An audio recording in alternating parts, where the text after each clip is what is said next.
আসসালামু আলাইকুম। আমার যারা ভিডিও দেখেন বা আমার চ্যানেলে সাবস্ক্রাইব করছেন তাদেরকে অসংখ্য ধন্যবাদ। আর যারা এখনও আমার ভিডিও দেখছেন তারা প্লিজ আমার চ্যানেলটি সাবস্ক্রাইব করে দেবেন। আর এটা দেখতে পাচ্ছেন আমার ছাদের উপরে এটা আমরা 2 ইঞ্চি ঢালাই দেওয়া। এই দেখেন এখান থেকে আমরা 2 ইঞ্চি ঢালাই দেওয়ার পরে আমাদের এইটা দিয়ে একটা ইট দিয়া পরে আমরা করছি, একটা ঢালাও ক্ষেত করছি। এখন এই ক্ষেতগুলোতে আপনারা দেখতে পাচ্ছেন যে আলু গাছ লাগাইছি। আলহামদুলিল্লাহ আলুগুলো সুন্দর হচ্ছে।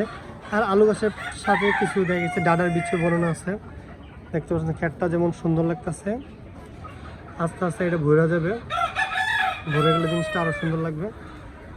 আর আপনাদের কাছে একটু রিকোয়েস্ট থাকবে যে আমার চ্যানেলটা প্লিজ আপনি একটু সাবস্ক্রাইব করে দেবেন। আর দেখেন আলু গাছগুলো কত সুন্দর হচ্ছে। মূলত আপনার যে একটা বাজার থেকে একটা আলু এনে একটা আলু দিয়ে এখন 4-5টা গাছ লাগানো যায়। আর এই পুরান যে আলুগুলো এখন তো নতুন আলু উঠে গেছে, পুরান যে আলুগুলো আছে ওইগুলো দিয়ে এখন বীজ লাগানো হয়।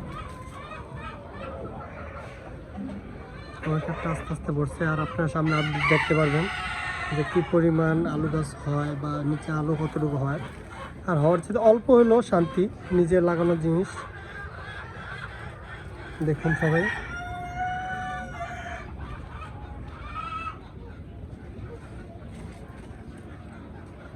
আলহামদুলিল্লাহ।